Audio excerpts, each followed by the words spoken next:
Black Panther. I wouldn't be here if I didn't think we could win.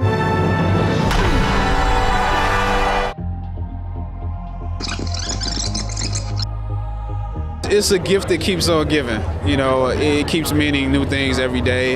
It was just an honor, you know, to be able to portray this man and to be able to do something that matters. A lot of times you do roles and you don't know if it's really doing anything good in the world. But with this one, it's your craft, it's your art, but at the same time, you know it's going to move people in a way that's going to ultimately make them better as well.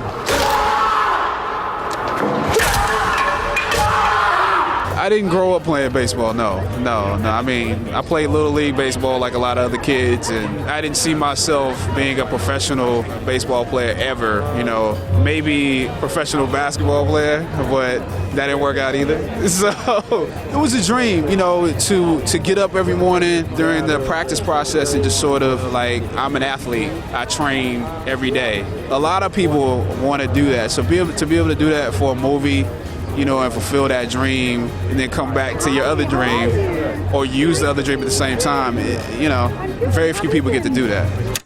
I was persuaded to do the film because I received a letter from the family. I received a letter from John Marshall. Part of the reason why you want to work on a film, a script like this, is because you feel like you're going to get to play with other actors that you love. And I think there was a mutual respect for Josh and Sterling and Kate. And to me, when you have that, it's just fun. You know, you want to play around with the script. You want to play around with each other. You're interested in what these people think about the world outside of the movie. So I think we have fun on set every day. The only way to get through a bigot's door is to break it down. This isn't just a really important piece of history.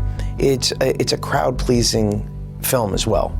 And I also think that sense of humor, a sense of style, swagger, that's who Thurgood Marshall was. You know, that's how he was so successful. He was able to walk into a room and make, you know, people with differing viewpoints laugh and have alpha personalities want to work with him because he could maneuver in that space. It's a great night. I'm just enjoying the moment, you know what I mean? I'm not even thinking about box office numbers and expectations or anything like that. I'm excited for people to see what the film is, to meet the characters, to see the work that this cast put in. It's an amazing cast. Ryan is a great director.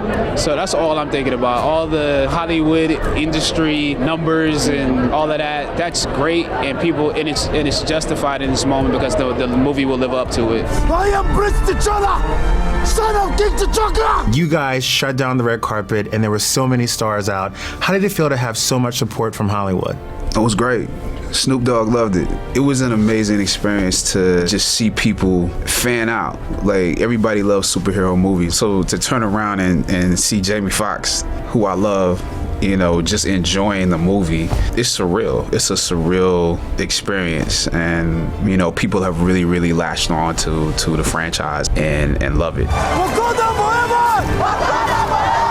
There's something that I learned when we were shooting Get On Up, that there's a morale that must fit the culture of the movie you're shooting, or else you're just going to work. Yeah. We are making art. When we were shooting Get On Up, we were in Mississippi. We were in the South.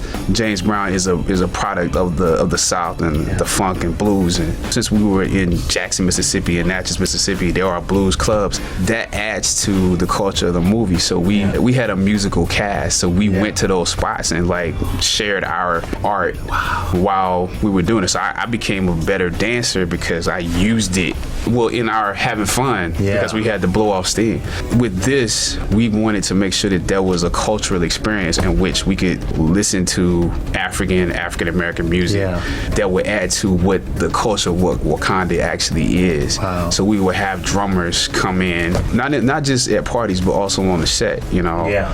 And so that was part of the experience of shooting this movie. What was the hardest part about this film for you? I think the hardest part part of this movie is it's something we haven't seen in terms of culture in the African and African American experience, and there's a specificity that must be there in the performance and in all of the aspects around it that affect the performance. You're creating a world, and it's not just up to CGI to do that. You need to understand what is this ritual we're doing, what is the language that we're speaking, what is the dialect that we're speaking, what does all of this mean? That's something that's, to me, the most difficult part, and carrying that through the entire film as a true culture is something that we all had to buy into and to make sure that we were all on the same page.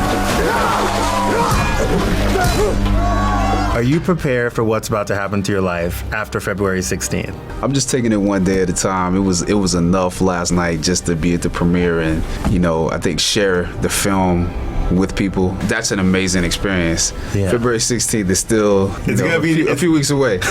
So a few weeks to be normal. So yeah. I'm just gonna take every day and enjoy that. You know what I'm saying? And when we get there, I'll see. In my culture, death is not the end. It's more of a stepping off point.